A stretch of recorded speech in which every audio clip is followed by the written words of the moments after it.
Hi, I'm Amanda. And I'm Trevin. We're the hosts of Seriously Sinister, a true petty crime podcast. The show that asks, is that a murder weapon in your pocket, or are you just happy to see me? We're bringing something new and different to the true crime genre. Each week, we both tell a true petty crime story with high drama and movie-like sound production. Also, get to know us with our weekly dreadful dilemmas and killer facts. Here's a sample of 2 of our true petty crime stories. Enjoy. As I lay on the floor crying, my vision started to become more clear, and my perpetrator came into focus. A familiar ornery laugh emerged from the man as I recognized his smile. It was my husband. I quickly ripped open the paper and turned to the 3rd page. Earlier in the week, another call had come in. This time a woman had answered the door and got an eye full of mystery fist. The call description... We hope you all enjoyed listening along and aren't too scared to subscribe to our show. You can find our podcast on Apple Podcasts, Stitcher, Spotify, or wherever you listen to podcasts.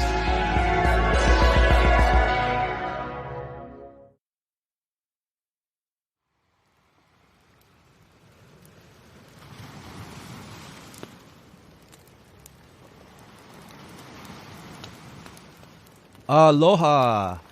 Hey, I made it. Thanks for setting up the bonfire for us tonight. I appreciate the help when things get a little nuts on my side. Alright. Brought some green bottles and some Lolo Rolos. That's supposed to be Paranormal Lolo. Yunodakine. I think I'm getting worse with those. So tonight's story involves the bloody history of a heiau temple, bad TikTok dances, and the repercussions of disrespecting the dead. So get comfortable, warm up to the fire, got your drinks and everything else. Alright, let's get into this.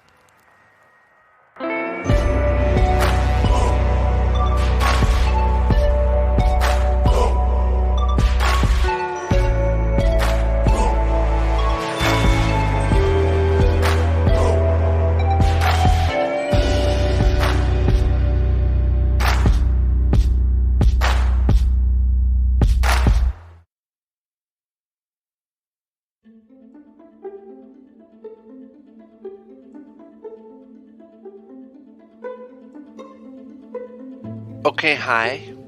Give us your name, age, occupation, and then you can start with your story. Hello? Could you... Is this good? Oh, right here. This is for one movie, yeah? Like in the theaters?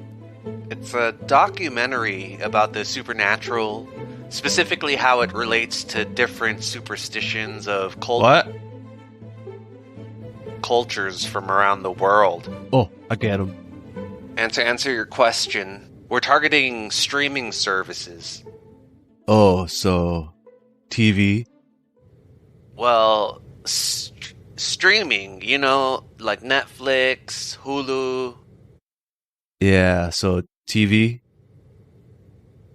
Anyway, go ahead, you can start. Hi. My name is Reginald Keahi, but the brothers call me Reggie. Hey, what up, boys? I stayed turning the big dirty 30 in 3 months. So this incident happened when I was a tour bus driver a few years ago, yeah? I worked for one company that shuttled tourists around to historic and scenic locations, but the main theme was obake, or ghost tours. I gave information about the places and would take pictures for the tourists when they asked. And this was my first real job, yeah, so I wouldn't take them serious. Okay, say boto on 3. 1, 2, 3. Boto! We would drive through Waikiki on the old Pali Road, stop for pictures at places like the Pali Lookout or Chinaman's Hat. Cut. Sorry, we can't keep that in.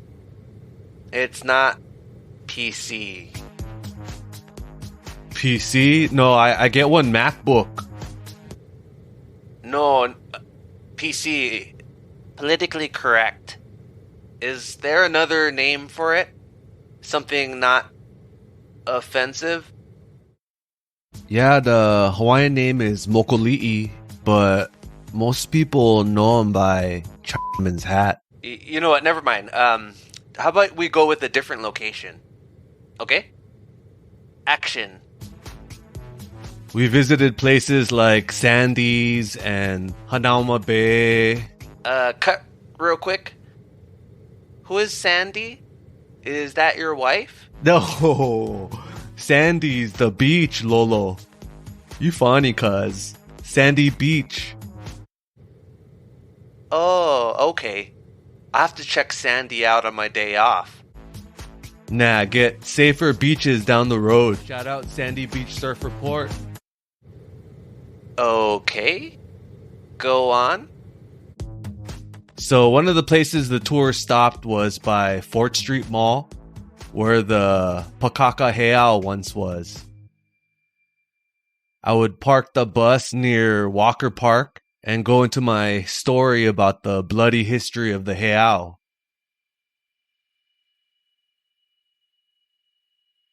The interviewer leaned forward, already transfixed on the Oahu local sitting in front of the camera. Reggie was about 5'7", thin, dark skin and hair, except for the bleached top half of his head, more reddish brown than blonde. He was wearing a tank top, board shorts, and rubber slippers, dressed more for a beach day than a day of filming. Reggie had answered an ad in the paper about being interviewed on topics regarding the paranormal. The two were in a mid-priced hotel on Waikiki, a makeshift film studio set to the backdrop of the lanai balcony overlooking the Pacific Ocean. Reggie was there to tell his story for the film of the unusual circumstances a tourist found herself in after disregarding the warning signs surrounding the site and disrespecting the location.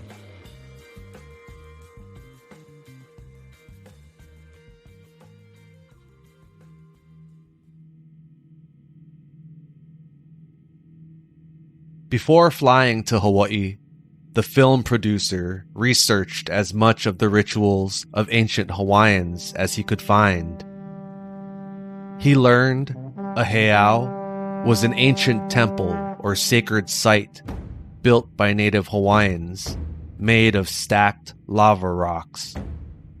Hundreds of heiaus and their ruins still exist across the islands, but the interviewer had not heard of this one.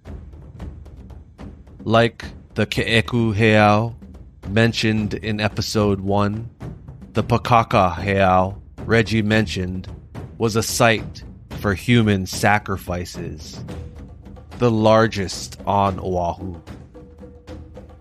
Thousands of natives were ritualistically beheaded at the temple. Their heads then adorned the walls of the Pakaka Heiau. The site would eventually be overtaken and turned into a Russian-American fort before Hawaii's king, Kamehameha the Great, and his warriors chased the soldiers from the heiau, reclaiming it.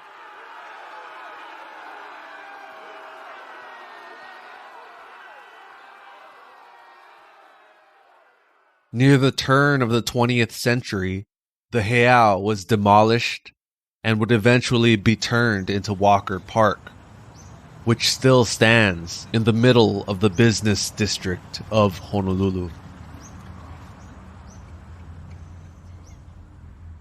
Although the heiau is gone, stories of headless apparitions being seen at night are still common for the area, and have been reported for decades.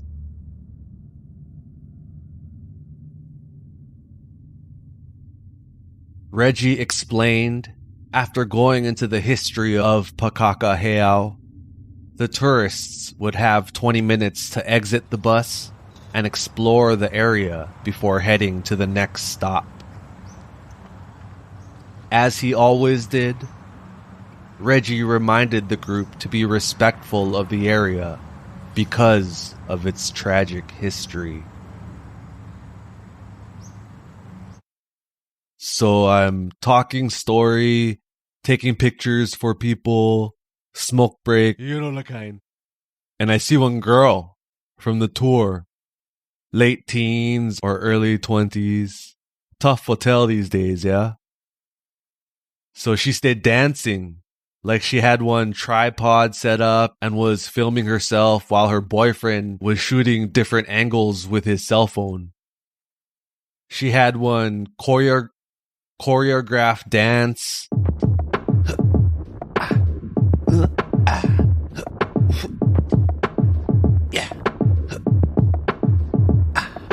Nothing wrong with that besides kinda egotistical and awkward in general, but what became the issue was her dance moves. Reggie went on to explain the girl had incorporated morbid dance moves into her choreography routine.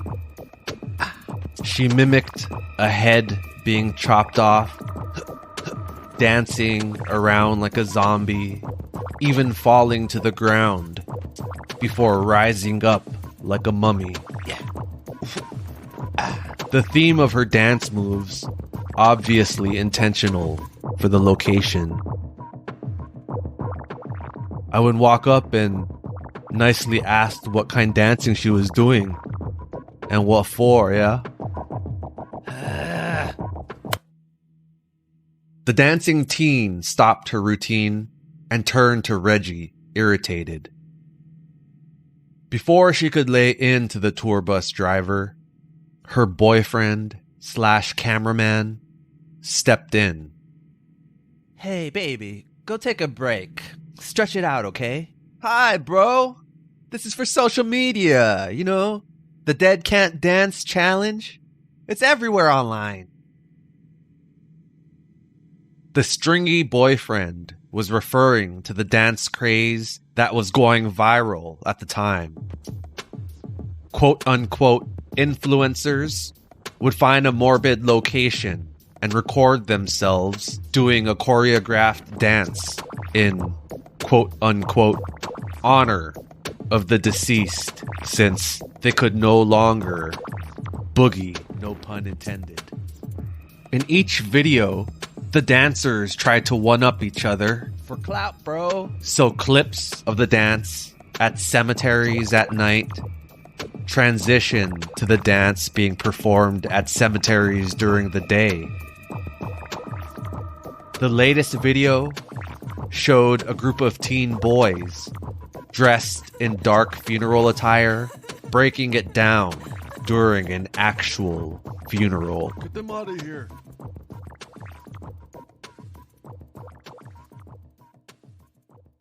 It's never been done at a sacrificial temple, the boyfriend shouted. Easy, Mock Thompson. My name's Kevin. That's when I explained to him, yeah? This isn't the kind of place you do that kind of stuff. Even if you think you honoring the spirits, you're not. Not with all the crotch thrusting and twerking. The boyfriend tried explaining that the dance and song was the same for everyone. It was the locations that changed. The part where the dancer gets their head cut off fit perfectly with this location, he pleaded. In the end, Reggie told them no. Unfortunately, they wouldn't be able to continue, and walked back to the bus to take pictures and answer questions. No more than 10 minutes later, Reggie heard the same music the woman had been dancing to, coming from a different section of the park. He walked around the corner of the bus that blocked his view and saw the rainbow-haired girl dancing that same dance again. I would walk up to him again, yeah? Hey, guys. Oh my god! I was on point and you messed... Yes, you were. You were on point, baby. Hey, Ronald. Reggie. We're just gonna finish this real quick, okay? This was one of the reasons we traveled here, to do this very dance here. How about we give you a shout out, for being the G you are? Tammy here is huge in China. What's your TikTok username? Reggie, realizing the more time he spent dealing with these bozos, the less he would be making in tips from the other tourists. Suit yourself, brother. He returned to the crowd of rosy passengers and the smell of coconut sunblock. The rest of the haunted tour was the same. The couple filmed their dance at each stop. Break it down. Yeah, get it, babe. Yeah, you're on fire. Reggie, angry, but deciding he didn't get paid enough to regulate, and turned the other cheek. He felt guilty for not stepping in to stop the disrespect. But the company's motto was kiss the customer's okole behind, or your okole is out of a job. And his okole needed the job.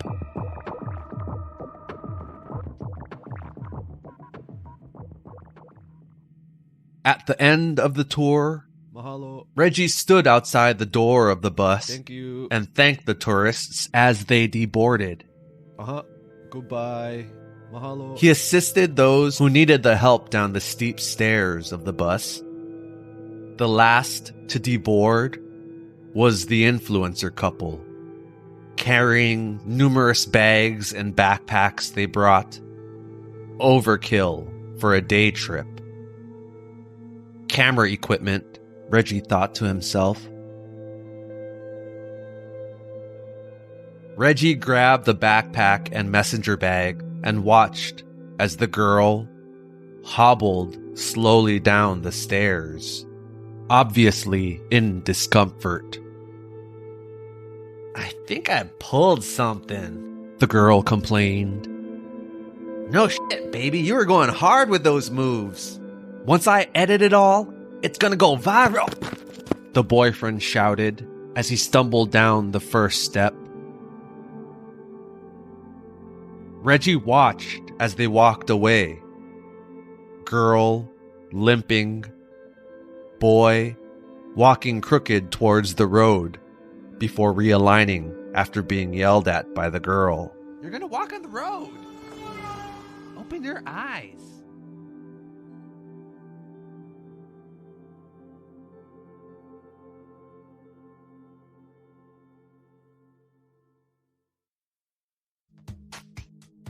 So it was several days later. I was sitting outside the office drinking coffee, reading the paper, catching up on, yunodakine important current affairs.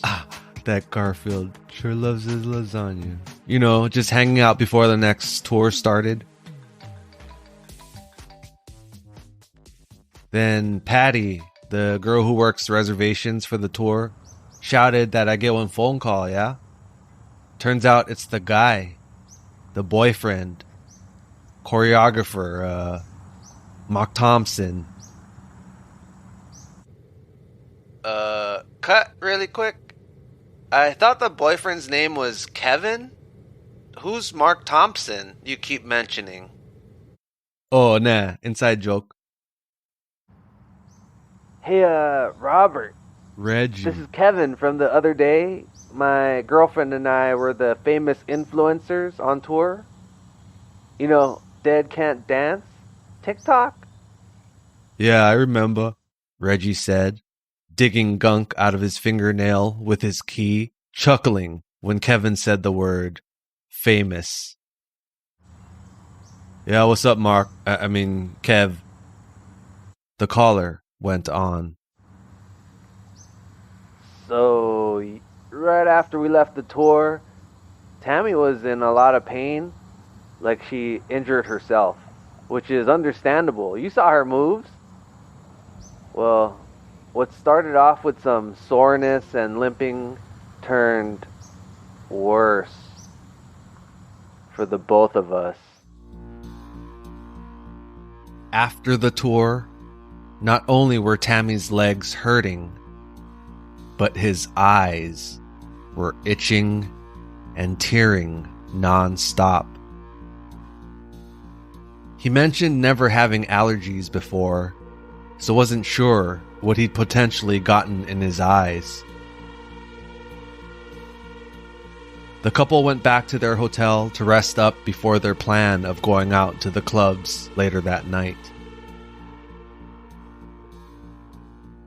After a short nap, Kevin was slapped awake by his screaming girlfriend. What the fuck?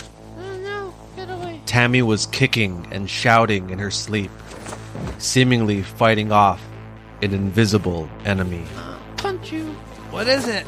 Kevin shouted, startled, falling out of bed while rubbing his cheek. His arms extended out in front of him, flailing as he felt around the end table next to the bed. Where? I can't find the lamp switch. What are you talking about? It's still light out. Through the confusion, Kevin realized what he mistook for darkness was really from his puffy eyes, sealed shut from fluids. Yellowish gunk gathered at the corners of his eyelids and stuck in his eyelashes. Tears unknowingly ran down his cheek. The pillow he used crusted with more fluids. Although his eyes leaked, the feeling of constant, sandy grit grinded beneath his eyelids.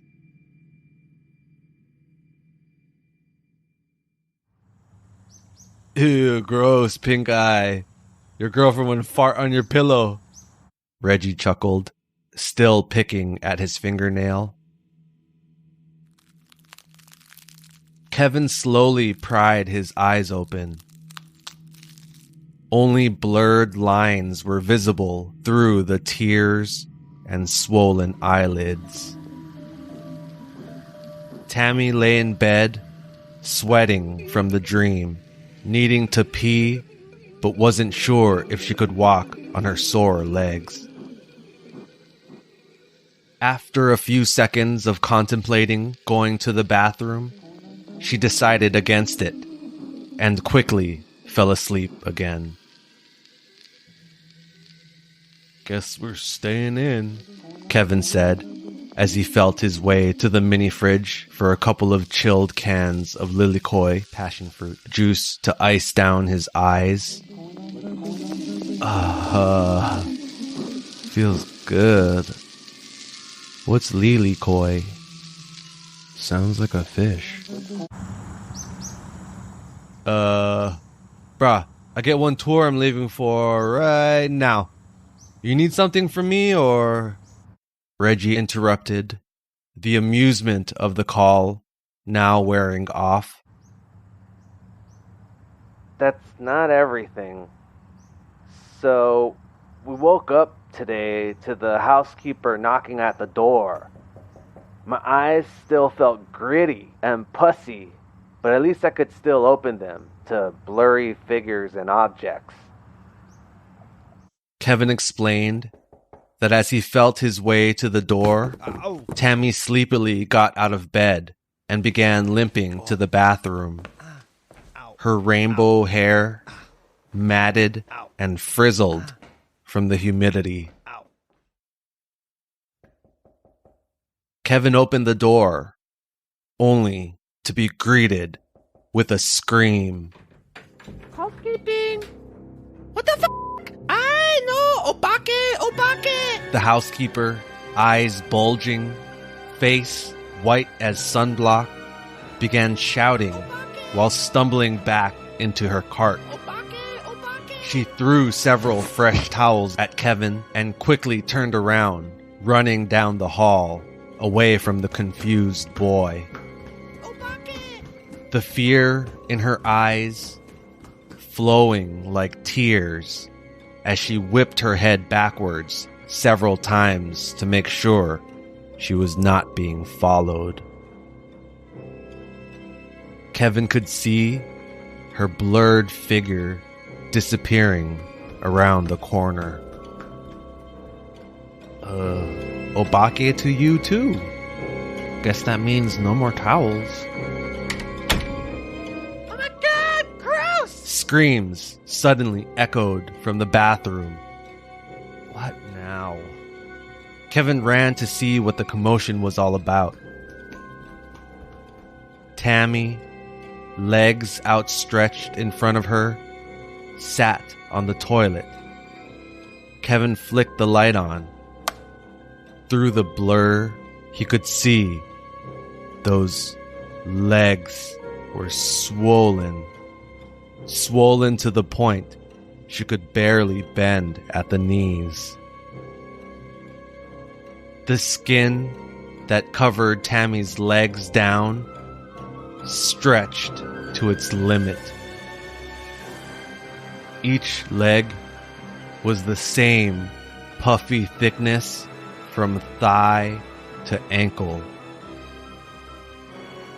Even her feet, toes and all, were fat, purplish, and engorged with blood. Cankles, Reggie said to himself before snapping out of it. Gross. Oh my god. You need to see someone about that, he panicked. Are you allergic to, like, peanuts? Do you have an EpiPen? Here's one. Oh no, this is a weed vape. What do you want me to do? Shut up, you're making me panic. And stupid, I don't need an EpiPen. I ate swimming ramen with you at the Thai place the other night. After thinking it over, the decision they made was to call an Uber to the ER, not wanting to spend an arm and a leg on an ambulance. Kevin called the front desk for a wheelchair to transport Tammy down to the lobby. With her legs extended out in front of her, the weight of her swollen bits jiggled on every bump, giving her the creeps. Ew. Neither cared how many people chuckled at the comedy of the blindish boyfriend pushing the wheelchair as his girlfriend screamed directions at him. Laugh! You're gonna run into... When they finally got to the Uber, Tammy sat in front, seat pushed back completely so her legs could stay extended. After waiting hours in the ER to be seen, Tammy and Kevin were informed there were no known reasons for their swelling eyes and limbs. The doctor felt around Tammy's legs, and no sprains or breaks were apparent. Kevin's eyes showed no signs of scratching to his cornea, no foreign objects, no irritation really, which meant no explanation to why they were causing discomfort or fluids.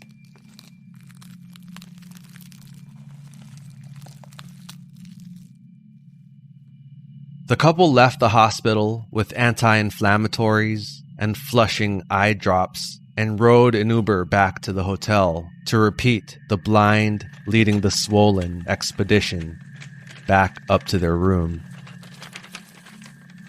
However, they wouldn't make it before an incident at the elevators shook them to the core.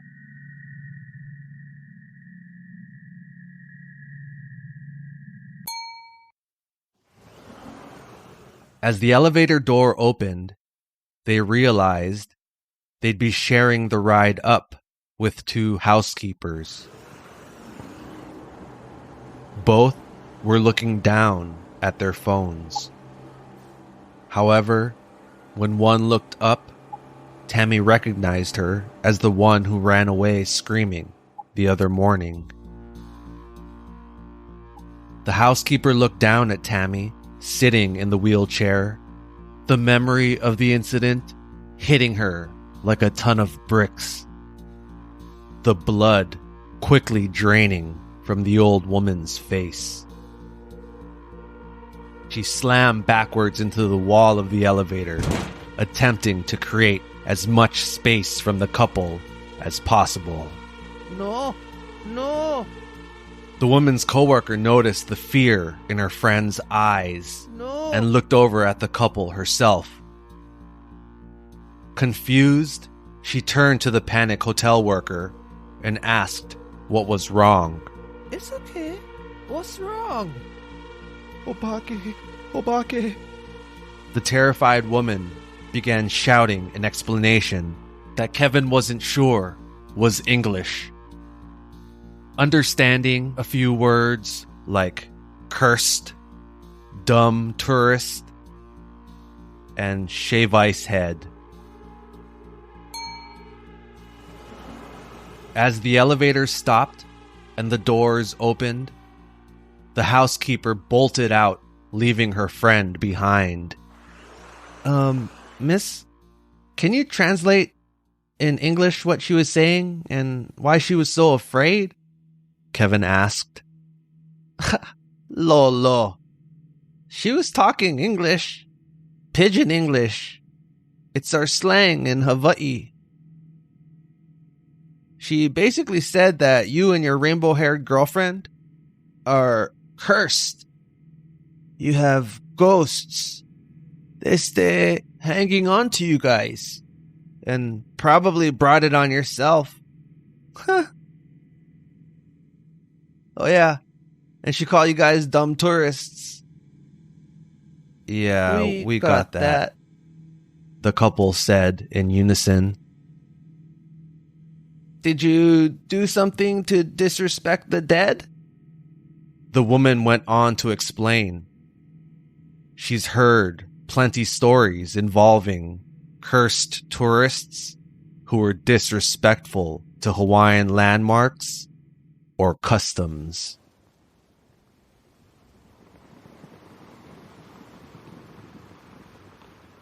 Like the Japanese tourist who unknowingly disrespected an ancient Hawaiian burial by relieving himself on the lava rock that marked the sandy grave. He zipped up and began his way back along the beach until the tourist felt a violent push from behind that sent him toppling head first into the jagged lava rocks. As he sat up, blood streaming down his face, he saw no one around. From then on, for the rest of the man's life, that bloody gap in his scalp would be forever marked. The dark, black pigment of the Japanese man's hair never grew back in the area of the wound. Instead, a patch of ghostly white strands of hair grew in its place. This is why you should always apologize whenever relieving yourself in the wild. Okay, aloha. The housekeeper cheerfully smiled at the end of her story as she walked away. The influencer couple stood and sat in silence for several moments. Both experienced dark emotions of impending doom. Cursed? I didn't pee on anything. Shut up, Kevin.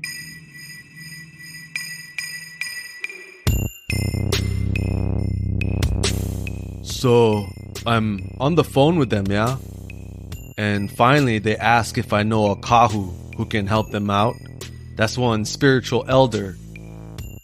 Back in the day, they used to bless things like fishing nets or hooks. But these days, they bless houses or boats or businesses.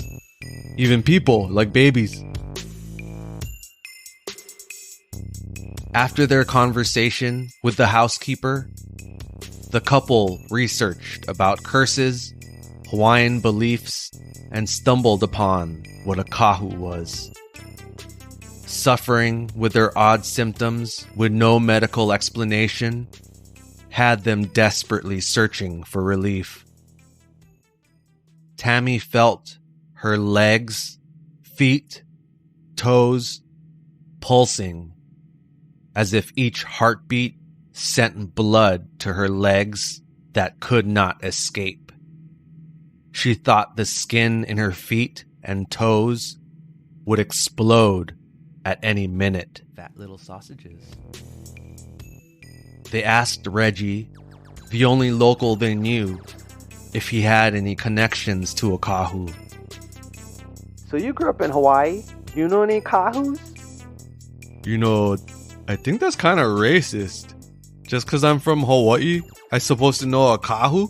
Reggie accused. Yeah, you're right. I'm sorry, Roger. Nah, just playing. My uncle stay one kahu. Uncle Kimo. After I pauhana finished with work, I'll pick up Unks and we go stop by your hotel. His fee is... That's whatever, just get her soon. Tammy yelled from across the room.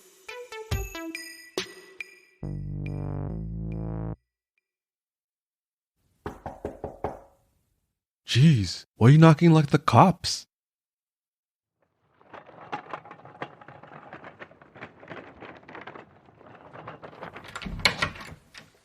Hi, Ricky. Reggie.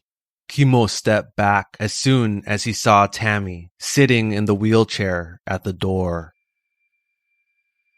An odd, almost uncomfortable look on the kahu's face. And Kimmy, was it? And I'm out, Kimo said, turning around. Reggie grabbed the old man and turned him back around, leading him into the hotel room, following Tammy. She's just messing around. You know I don't like this stuff. Kahu Kimo had long, shoulder-length gray hair that had been braided into a ponytail. He wore a simple surf brand t-shirt and a colorful floral pareo or sarong covered his lower half. He capped it off with white rubber slippers.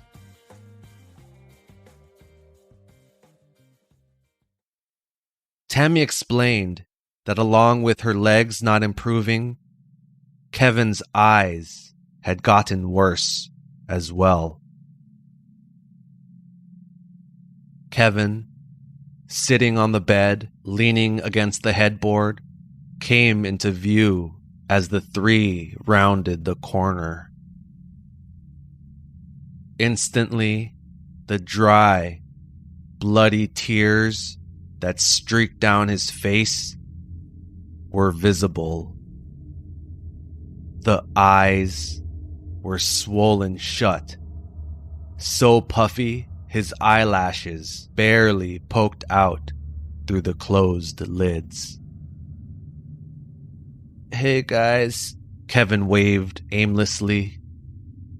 What's up, Kev? Oh, shit. Reggie greeted, startling Kevin.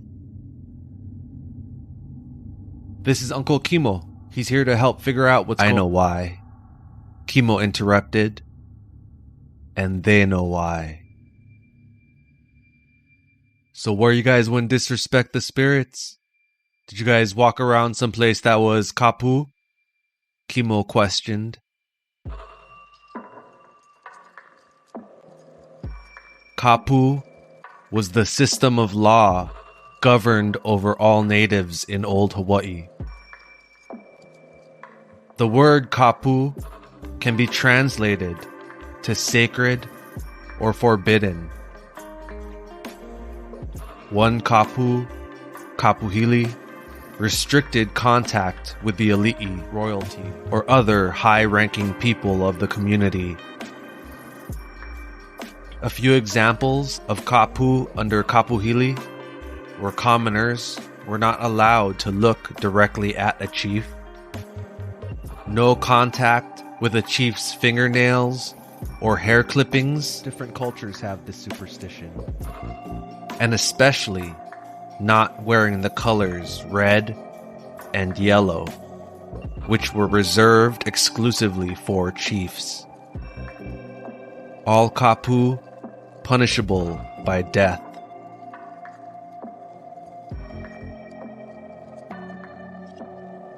Ai kapu placed restrictions between men and women, mostly women. Under ai kapu, women were not allowed to eat meals with men. It was also kapu for women to eat certain foods, including pork, most bananas, and coconuts.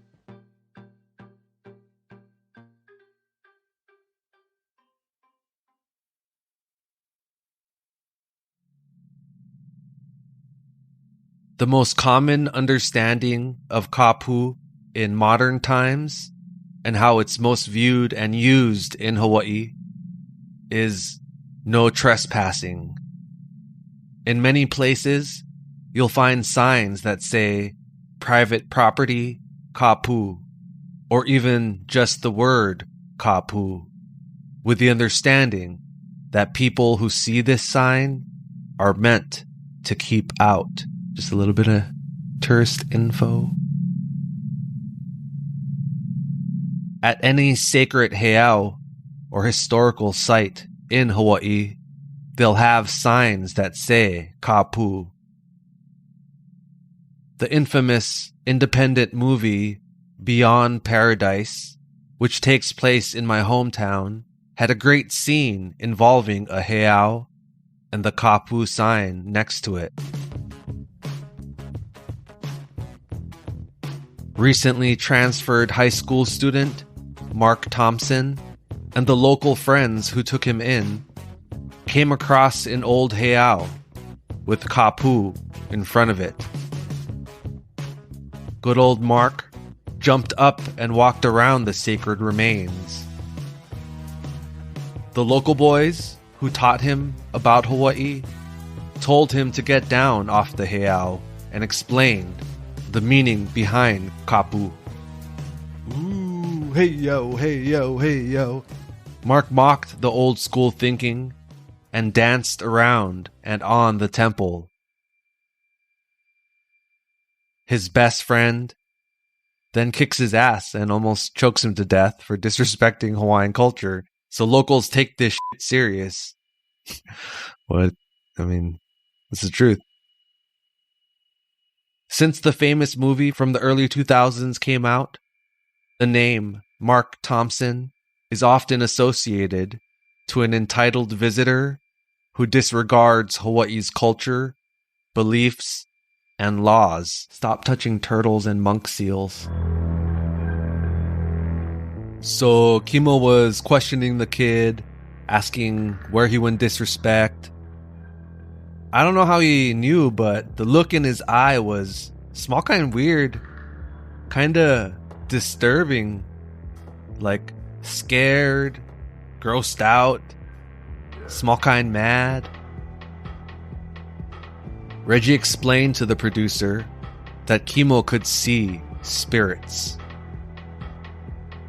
Ever since Reggie was a kid, he'd heard stories of his uncle's visions. He began to pick up on the times when Uncle Kimo saw people in the room who weren't there. I was watching his eyes. I'm pretty sure he could see something, somewhere near the two TikTokers. Kahu Kimo told the couple they needed to immediately go back to to wherever they were and apologize for whatever they did. Kevin chuckled off the suggestion. If disrespecting the dead by doing their dance was the issue, they'd have to go back to more than a half a dozen spots. They recorded at each stop the plan to splice all the locations into one video. Unfortunately for them, Kevin was the editor. With his failing eyesight, he hadn't been able to open his MacBook. Hey, just like me. Reggie butted in, commenting on Kevin's Apple laptop. Does that help your TV show? We both use Apple, not PC, like you said. I think Tammy even had one iPhone. Not really. I'm not really sure what to say right now. Could you just continue with your story? Okay, so where was I?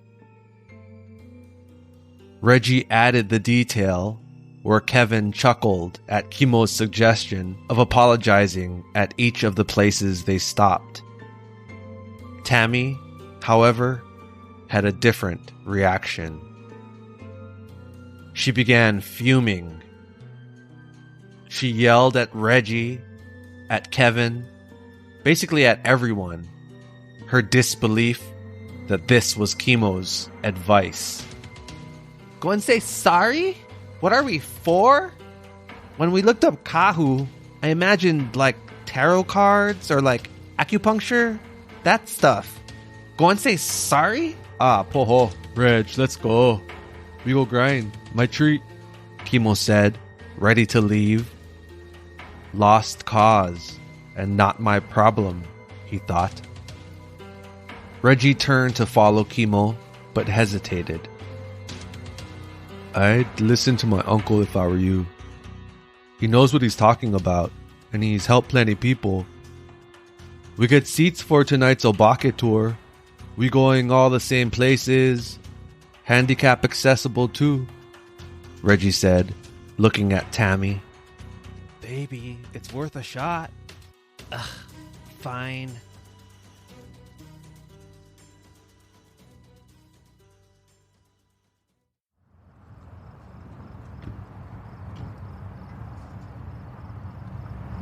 Okay, thank you. Up you go. Watch your step, Reggie said, as he helped that night's passengers into the bus. Wait, we're coming. A voice shouted from a running car parked near the bus. Kevin, wearing dark, oversized sunglasses, was feeling his way to the trunk of the car, where the Uber driver had already begun removing the folded wheelchair. They helped Tammy flop from the car to the wheelchair, where Reggie walked over to guide the pair, not wanting to hear Tammy scream directions to her blind boyfriend. Kevin had his hand on Reggie's shoulder, feet shuffling in small steps, blindly following behind. The caboose to their train.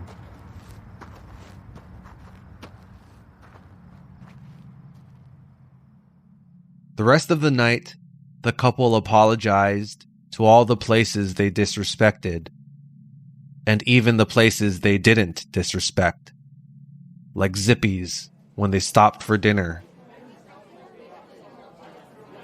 Can we get 2 chilies and 2 Loco Mocos?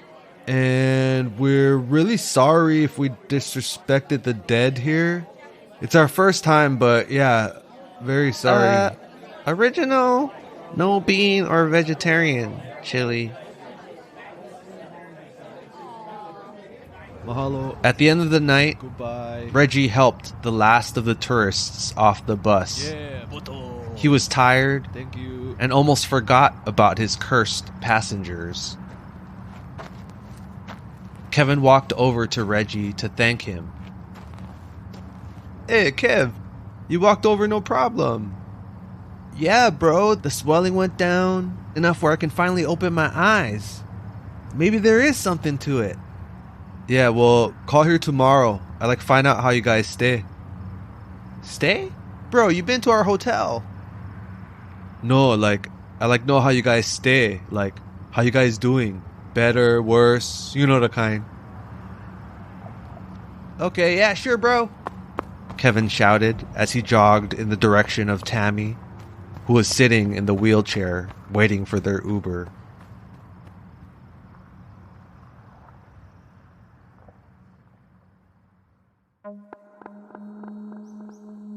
So the next morning, I was at work, killing time. Are octopus aliens come Earth frozen asteroid? And I get one call again, yeah, on the work phone. What's up, Puste? Raj? It's Kevin, the famous... Yeah. What's up? We're doing much better. The swelling in my eyes is pretty much gone. Things are still slightly blurry, but it seems to be getting better. Tammy's walking around too. Her swelling's almost gone, except her ass. Shut up, f***er. Kevin asked Reggie for Chemo's contact info to discuss compensation and wanted to thank him for the advice. He also thanked Reggie for putting them in touch with Chemo. Hey, thanks, Reginald. Reggie... I guess Reginald works.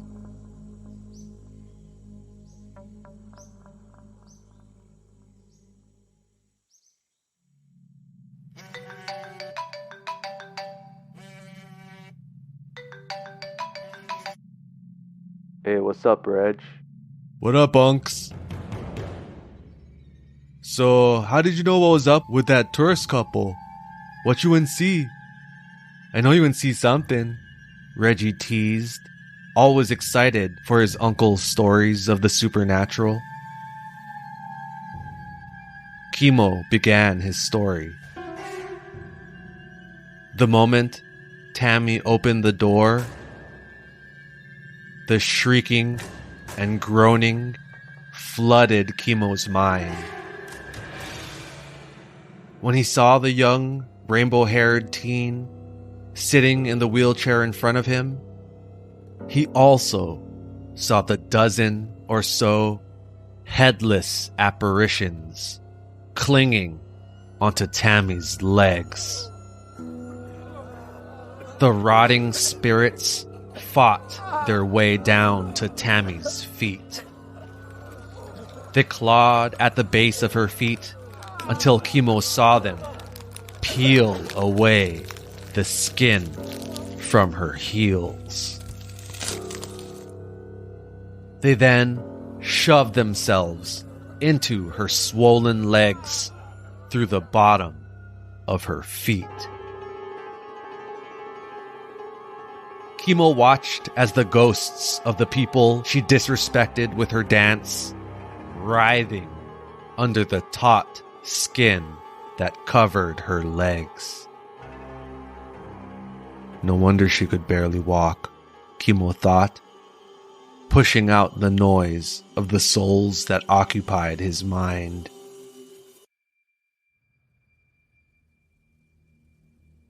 When they walked to the bed that Kevin lay, Chemo saw a similar battle of rotting souls. Headless, naked bodies clawing at Kevin's eyes. Some grabbed at his eyelids, ripping them open to fit their corpses through.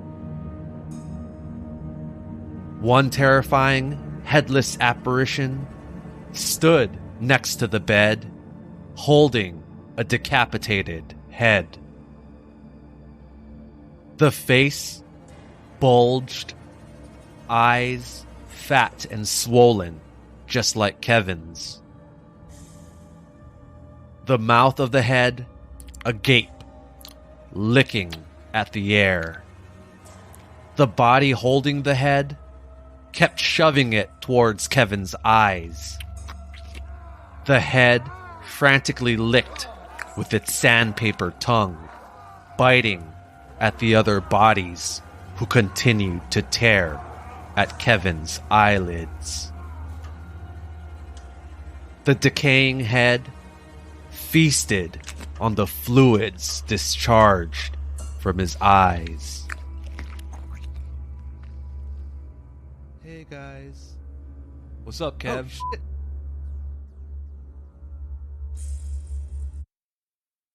So you can small and see what life is like for Kimo, yeah? The stuff he sees is like hallucin like one nightmare, but mixed together with the real world, yeah? He can block them out usually, the stuff he sees, and doesn't like to pick up these kind of jobs. He says it's a lot to deal with. I asked him how he deals with all of them, and he just said that he has creative outlets, whatever that means.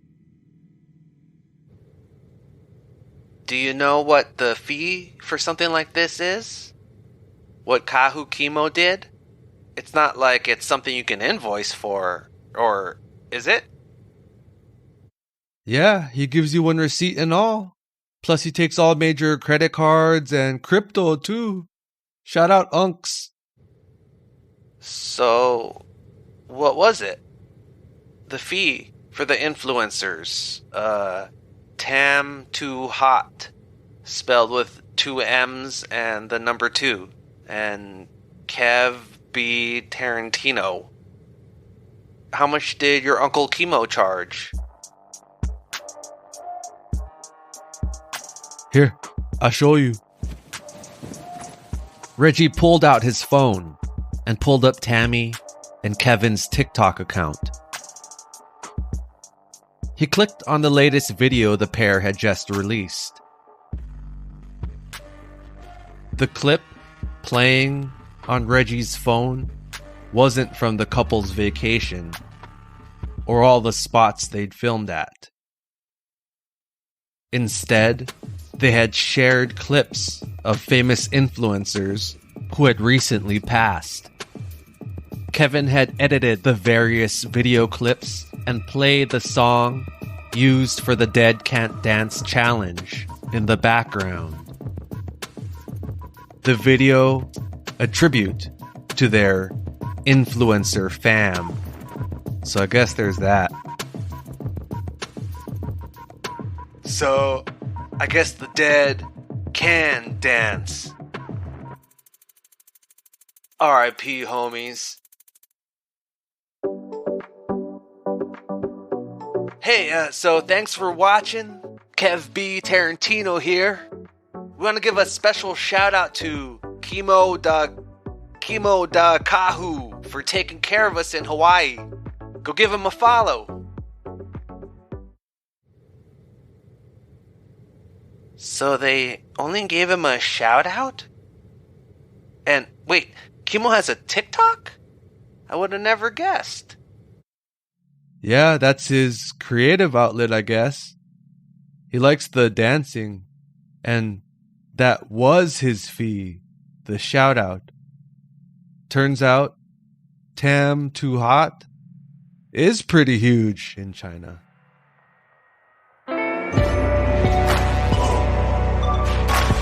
Thank you so much for tuning in to episode 12 of the Ghostlore of Hawaii podcast. So the park that stands where the Pakaka Heiau once stood is open to the public. The history mentioned is also accurate. Tens of thousands were executed on the grounds, making the Pakaka Heiau the largest sacrificial temple on Oahu. The heads of the deceased really did adorn the walls of the heiau. Now, onto some important news. I want to update you all on the future of the podcast. This episode will be the last of season 1. My life has been pretty chaotic the past few months. The craziness of this project and the feeling of barely keeping my head above water with each of these episodes doesn't really help. Each episode was written and produced without any stories on the back burner. So when one episode dropped, I would start on a brand new story. So pretty nuts. I haven't even been able to work on the Patreon exclusive content. Sorry. So now the Ghostlore of Hawaii podcast will be taking a short break between seasons 1 and 2. This way, we'll have more scares, higher production value, more personal and family stories, and of course, more ghost lore. Spooky. So thank you again for tuning in. I really appreciate all of you. Before you know it, season 2 will be ready. So, see you in a bit. Shoots. If you enjoy the Ghostlore of Hawaii podcast, please leave a rating and review on Apple Podcasts and Spotify. It really helps independent produced podcasts like this one get in front of new listeners. And some exciting news. I just partnered with Repod. Repod lets you listen, share episodes or shows, find new podcasts in your favorite genre, and even tip. Best of all, it's the easiest way to chat with me about questions of the episodes or whatever. Think of it like a mix between Facebook, Patreon, Goodreads, and your favorite listening app. Download Repod for free on iOS or Google Play and add me as a friend. Just search for Ghostlore of Hawaii. Have a topic or story you want to hear on the podcast? You can email me at ghostlore.of.hawaii@gmail.com. Come follow me on Instagram at ghostlore.of.hawaii and check out the Facebook page. Although my goal for the podcast is for all historical information to be 100% accurate, I cannot guarantee it always will be. If you're interested in a topic heard on the show, please look into it on your own. There's so much awesome information that I can't fit into every episode. In some instances, I may alter names and locations for privacy's sake.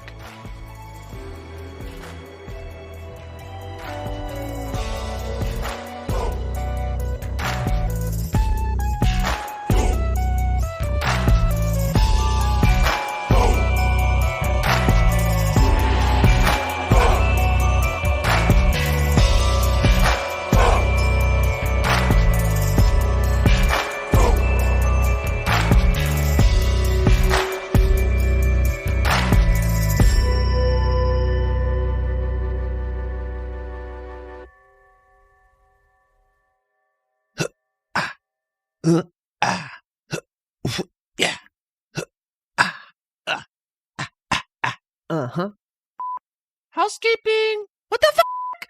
I know. Obake.